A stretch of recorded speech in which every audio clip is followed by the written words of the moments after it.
that ideas on our own head to see how we can discuss that among ourselves as well, and we will also see some of this discussion. I know you are open to us anytime, so that we can be able to have clear idea on some of these things. So thank you very much. I don't know if that is the closing, or if you are still here with us, for us to just go to the next the next facilitator, or if you just want to use like a very brief 30-second, 1 minute closing, then you can go.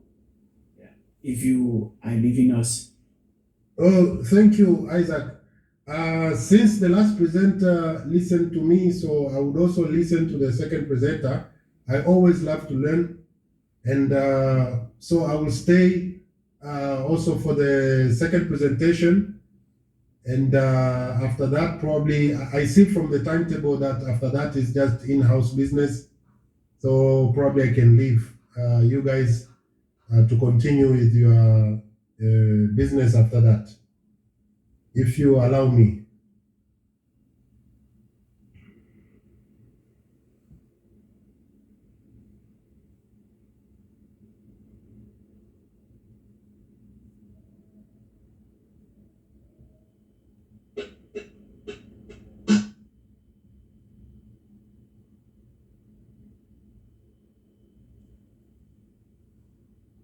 So thank you, everyone. Isaac, over to you.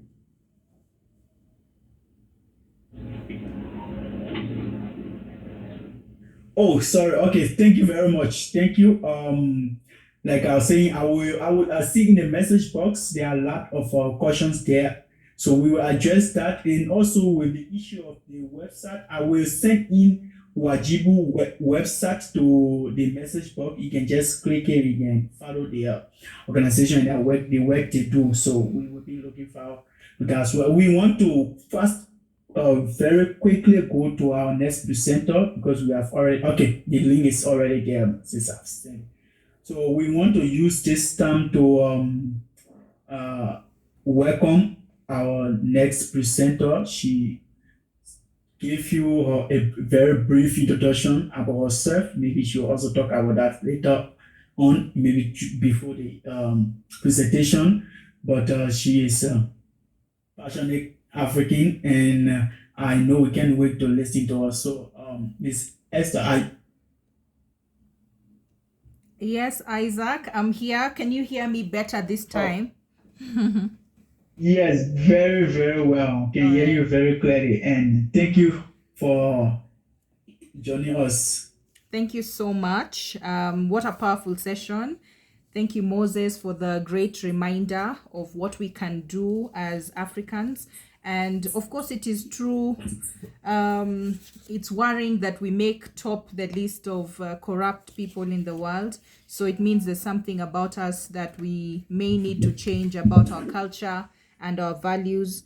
I really picked a lot. And yes, corruption is the number 4 enemy. Like it actually ensures that all those 3 enemies succeed in high measure, that we keep having poverty, we keep having diseases, and we keep being illiterate, because the funds and the public facilities that we have available are not enough, because they can't, people are not doing their job, or the money has been moved to do something else. So I've really learned a lot from that session. And just right now, I guess what I would get into is our own personal leadership and our own personal responsibility towards corruption. What is our role in this space of corruption? And I'm gonna present so that I can share about this. So we know that Africa has come such a long way in terms of reaching the levels that we've reached.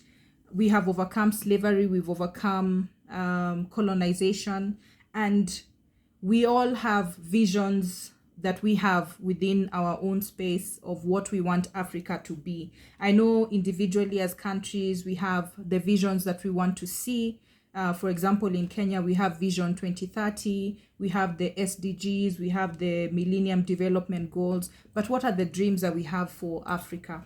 So as we have this conversation, you can type what your African dream is. What do you visualize Africa being if things were to remain constant? What would we really visualize Africa to be? Would we make it to the top 10 and maybe even racing to win top 1 most corrupt people in the world? Or would we dream a better future for ourselves? So if you can type it on the chat, that's great. So of course this quote can be interpreted in so many ways in terms of the people who go into leadership are out and looking just for themselves.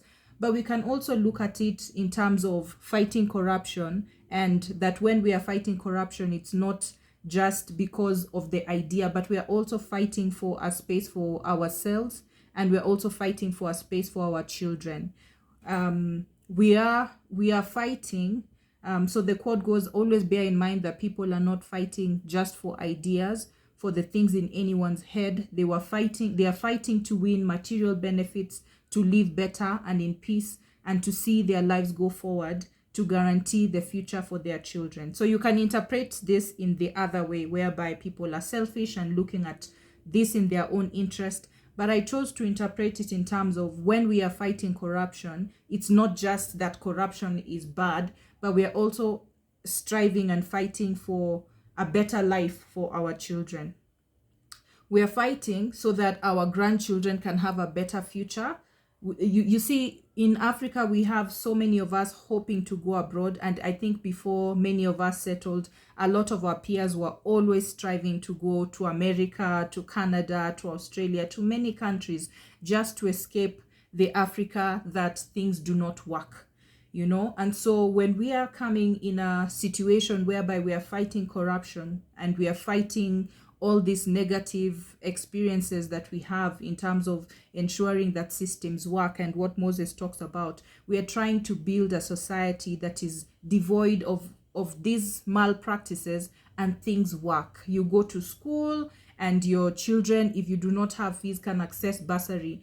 I was laughing at a story and someone was sharing how his landlord got bursary for his child, and they were applying for the same bursary, and he's the tenant, but he was denied bursary. So according to the people who gave the bursary, they thought his landlord deserved the school fees more than he did him who is the tenant. So when you look at how systems work and how things are working, it's no wonder many people are trying to escape and run away from Africa so that you can leave the problems back here at home and you escape the same situation. But what I'm calling us today is to find the leadership in us, because as mentioned, I was part of the Africa Youth Development Commission, and I'm also working at Yali as a Yali alumni analyst. And I really like the conversation whereby you were told you do not need to get into politics to do the change, or get into positions to do the change. What can you do right now in this space as a young person who is faced every day with this corruption, faced with opportunities for even you yourself to be corrupt? We're talking about a current state in Africa where it leaves a lot to be desired. I know we really feel sad when people, try to describe the state of Africa as something that we do not want to associate with. But I look at it in terms of, in comparison to the rest of the world. Yes, we've gone through slavery. Yes, we've gone through colonization. But one thing that we have to remember, for many of the African countries, as of independence, we were doing or performing more or less the same way as China was performing at that particular time. But when you look back and you look at us right now, for some countries, the state is even deteriorating, and for some states is also, and for some it's improving. Or even if it is improving, it's improving in very small steps. But we are so proud that we are achieving so little, and yet we have potential to do more. What is the reason why we are not achieving the potential that we can achieve? It's because we are very corrupt. The resources that we pull, hardworking Kenyans, every day as I go to work, I see people are up early at 6 a.m. going to work in the morning, or the business people, some of them are in town at 3 a.m. in the morning. And you can imagine their resources, their taxes can go and be stolen by one individual. In our country, we had a situation whereby there was a lady who was carrying money in sacks. Because now you cannot take it to the bank, you'll be questioned, where did you get these finances? And so she was carrying millions in sacks in her bag, and she was walking around, and not much has happened to that lady. She's still free. So people who have access to other people's taxes and resources, and what Moses talked about, this builds a lack of trust in a lot on citizens.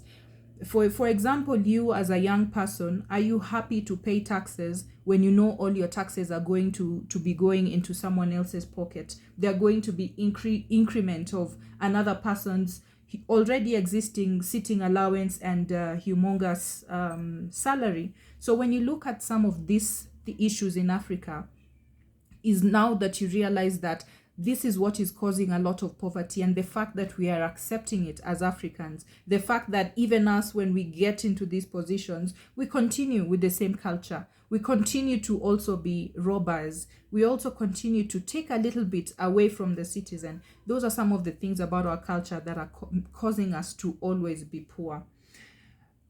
We really have very cute names. And I also had my calling corruption graft, and it sounds really good when you say it that way. When you call it graft, it sounds a little bit warm. He was caught doing in graft. In Kenya, we call it tea. We would say nipatie chai, or ninunulie soda, or buy me soda, or we call it lunch. We just call it very cute name. But what if we actually called them thieves? We called it theft. And I really like what Moses was talking about, naming and shaming, and literally calling it what it is, theft. You are a thief. You are not just practicing graft. And so because some of these people are actually our own uncles, and I'm showing that picture of when your rich uncle who has stolen money somewhere comes home, and you're still celebrating him, and he's actually taking public funds and diverting it to building his home, and he's still being celebrated. We need to stop that culture. We have seen many leaders who have weak morals when it comes to protecting the public interest, and they're actually celebrated. People dance around them, people sing around them, and so we encourage them that this is okay to be thieves. We defend them. Actually, in I don't know how this happens in maybe everyone's countries, because I know many of us are represented here from different countries, but if that person is from your tribe, everyone will gather and try to protect and say our son has been victimized. So we are not seeing corruption for what it is, for something really bad and something that is costing our country. But we would never understand the magnitude of corruption until we see the effect of what corruption has actually done to our society. In our hospital, some of them, you go into a hospital and you see two women who are pregnant. Imagine being in that state and you're sharing a bed. This is the situation that we are having in Africa, and yet we are congratulating ourselves and saying we are developing, we are growing. And when we look at this situation, is we are at par, like in terms of mentally. When you put the same person who is your age mate in another country, we think the same, we feel the same, but the only thing that is in question is how our morality and our perceptions to things such as this. When we're talking about a hospital. How can you steal funds that are going to a hospital to support children, people living with HIV? You steal those funds and divert those funds into your own personal things. So when we look at the magnitude of the effect of this corruption, I think then we start to take it seriously. Someone asked on the chat and said, our leaders do not even take seriously corruption. They don't see it as a bad deed. But when you look at the ripple effect of what someone is doing when you're being corrupt, and what it does to the society, what it deprives the society of, it deprives young people of jobs, then you start to wake up and you will not be able to tolerate it. You will actually be the people who record this and ensure that people do not and do not continue with this culture. So we're talking about real issues in terms of what do they do to the society, the harm that they cause to society. Our greatest problem is not all these things in Africa. Our greatest challenge is actually corruption, that we are corrupt so nothing works. Hospitals do not work. Education system is not working. Nothing works because of corruption. So the enemy that number one that I feel and I believe we should be fighting is actually corruption, because once corruption is out, our African citizens are very hardworking, and I know it because every morning I see people at 6 a.m. For you to be out at 6 a.m., you must have woken up at 5 a.m. in the morning, and you are a hardworking citizen. But then what happens to the taxes that you remit? They get used by one individual, So we have really created a very unsafe world for our children. And a lot of leaders and a lot of people in maybe governance, or people who are in the public sector and they are working and they are being corrupt, they feel that I'm just stealing. But at the end of the day, what you're doing is you're creating a very unsafe world of poverty. And in the same consequence, we are creating crime and insecurity in the country. So yes, me as the person, when I steal, I have also denied a young person a job, and I've also potentially created a criminal. So at the end of the day, that young person will come and probably slaughter me because they are not having opportunities, or they already hate you and they think the worst of you. When you take a few coins from the matatu driver, from the bus driver, you see a police stop a car and they take all. So you see, sometimes you can even take a whole 30 minutes before the bus conductor fills the matatu and everyone enters the bus and everyone enters in there. And then suddenly a police stops and takes all the money that they've made. It's actually possible that you may be denying a meal for the family in that day.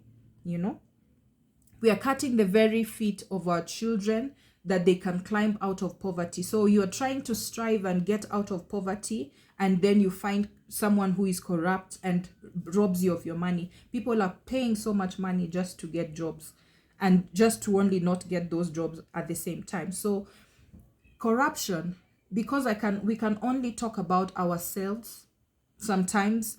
Yes, we can influence the government. Yes, we can push and we can catch them. But what about ourselves when we are caught in that situation? When now you are the person who is with the cake, how will you behave when the cake is right before your eyes? That's our greatest question, and that's our greatest weakness. Sometimes we complain because the other person is eating the cake and we don't actually have it. We don't have the cake, and so that's why we are complaining. And so when we look at the effects and the impact of corruption and what it does to a society, it's the worst kind of thing that we're having, and I think we need to change. And the fact that other countries in the West are working and they're efficient, it means to an extent they have been able to tame the beast that corruption is. And I don't doubt that those countries at one point, they were so corrupt, they were so inefficient, because we do have cases of France where queens were saying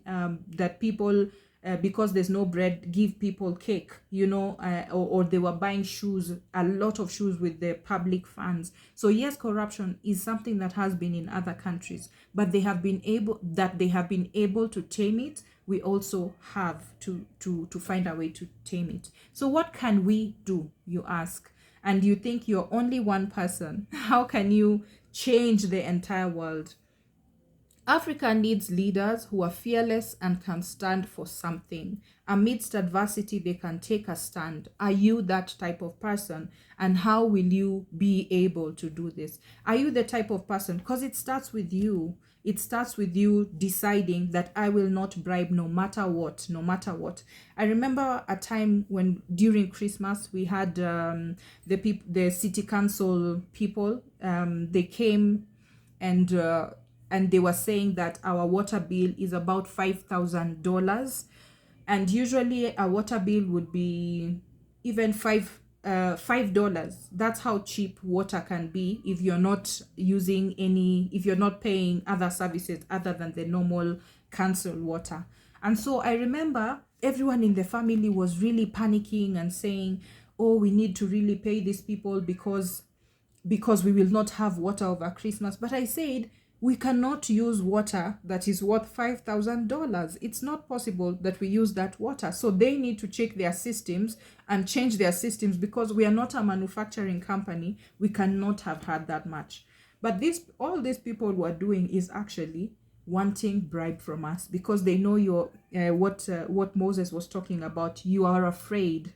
They tap onto your fear. We fear, like when you're driving and the police stops you, you fear that you'll be taken to the cell, and so you just give a little bit, 1,000. And once you start with the little smallest thing, even the big things, that will be how you get away. And so I know a lot of women, the police will stop them and they'll cry and they'll cry and they'll cry, and the police will let them go. Somehow we have to find a way to be fearless so that we can start beginning to curb corruption from the beginning, from the time that we are starting. Africa needs leaders who are fearless, who can stand for something. Let's not be young people who are easily swayed. You have no sense of direction. Someone comes and says this, you do this. Someone comes and says this, you also do this. So some of those things is not having a particular stand. You decide your values really early before you're caught up in that situation where you need to compromise. And so that is what I believe we can do, because right now we may not have children, we may not have families, but in the future we will have families. What values are we going to pass to our children? What type of generation are we going to breed in our future? So those decisions are made now. We need leaders who are good people. Like you guys, you are good leaders. You are right here and you're having these conversations. Now, if you do not go for top positions, you will always be ruled by fools. You look around and you see people who are really awful are becoming your leaders, people who you do not know how they got here.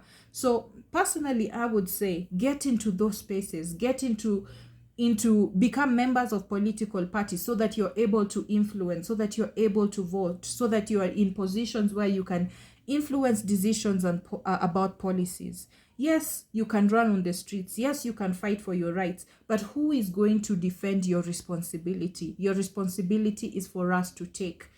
We have to get into those tables as young people. Otherwise, we will always be ruled by funny people. The reason we do not have good leaders is funny people. All the funny leaders present themselves, and we have no choice. We have to take those ones. So be bold, be courageous, and go for these opportunities. That is what I feel we can do. And the more of good people get into these spaces and support each other until we succeed, I feel we can change the world. Yes, you will be resisted initially, but at some point, if more good people, if all of you are going to get into not into political leadership, into spaces of leadership, you will actually be able to influence decision. And at the end of the day, good people will be able to have a chance. But if we're not participating, we are not voting, we are just on Twitter writing our ideas and our thoughts, we are not really involved in the things of our society, we will always find ourselves being ruled by fools. And so these are some of the ways that I feel that we can contribute to our society. There's potential. There is potential, and it starts with you and I. Greed is the thing where you want to have so much than you already have. You know, I love the quote that Obama said earlier, and he's like, there's only so much you can eat. There's only so much food you can eat as a person. So if you're in that position, do you have to take that? we are having an analogy of a Chinese and an African, I don't know, a Japanese and an African, and they were all in positions of power. And so the Chinese had built a really amazing house, and he had done, some really good work there. And then the person asked him, how did you manage to do this house? Then he said there were some funds, some public funds that were meant to do a road. He took some of it and built his home, but he built the road and he built his home. Then a few years later, the Chinese came to visit the African, and the African was asked, this beautiful home, how did you manage to do it? It's such a beautiful house. And he said, you see, the road that was supposed to be built, I took all of that money and I built my home. You see the height, not that the Chinese did anything good by even taking a little bit of the funds, but in Africa, you take all the funds that is supposed to be for a road to be constructed, that is supposed to be put for a hospital, and actually use it for your own personal use. That's just that's the type of corruption we are talking about, the high levels of corruption where nothing happens, projects stall, national projects stall, so that one individual can take their children to London, or one individual can afford more sausages in their home. So when we look at it, we really think we need to change. It's not the leadership that needs to change, but all of us, our values need to change. By the time we choose a leader who is outlawed, who is funny, who is a thief, it's because those are some of the values that we admire about people. Like they are able to take more and do more, because we are really hardworking. And so like in Kenya, we're very industrious. And so you will actually find people who are corrupt and things being celebrated, being followed by so many young people. They have a very high following, and yet you will not support another young person, just because they do not have money. We have the leaders that we always choose because they depict the values of who we secretly are. It's just that they are the ones that are visible. So let us be the change of the people we want to see. Let us be the people. Let you be the person you hoped would always be there. Let you eventually be the president that people hoped they would see. And I really appreciate Moses Kimaru, because he comes from a country we other Africans really admired. Like when they had the late President Magufuli, a man with a stand, someone we genuinely admired as African, and we really looked up to him, and we said, there is a man who represents the values that we want to see of our countries. Can that be us? Can we be those people where people know we cannot be compromised? We cannot remove the name of a person from a job who deserves to be there and put a random person who is not qualified. Can we do that? Can we be such people? And you may think, who am I to change? But I like this quote, and I'm gonna leave us with this as we think about ourselves and as we ponder. I am only one, but I am one, and I can do everything. I cannot do everything, but I can do something. And because I cannot do everything, I will not refuse to do something that I can do. So what you guys are doing is very recommendable. This association or club that you're doing, speaking against corruption and sensitizing more young people against being corrupt. And it invites us to continue with such actions. But even more, let us be people of great influence in our society. Let us rise up. Let us join this party so that we are many good people who are not corrupt in there, so it changes the culture altogether.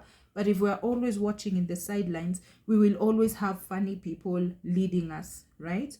So Africa has great potential. It's beautiful. It's not all those things, or corruption, or poverty, or hunger, all those things. Africa is the cradle of mankind.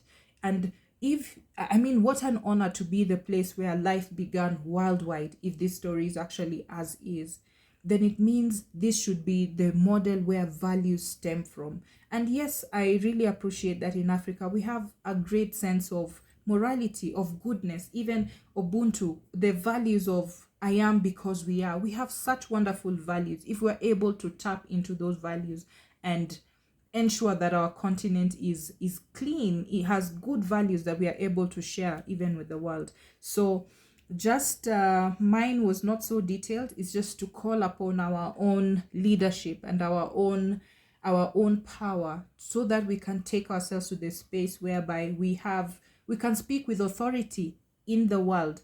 But we are not able to speak with authority because, yes, we have been robbing ourselves of development, because I am as intelligent as another person in the West who is my age mate. So explain to me, what if that is the case, why is Africa still lagging behind 50 years later, and we are congratulating us for very small and short progresses? So thank you very much, guys. I think for me, it's just a call into our own personal leadership to believe that we are worthy of good things for all of us, not for you as one individual. In as much as you're fighting for your children and you're fighting for your great success, being corrupt ensures that you will not have that someone will come and rob you in the night, even as you sleep peacefully. And so to create a good world, a decent world, we need to change.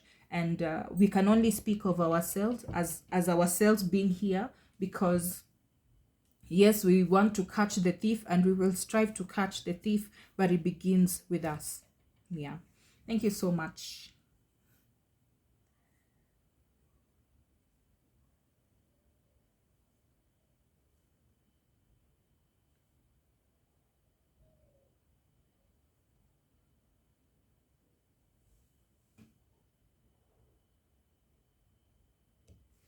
Back to you, Isaac.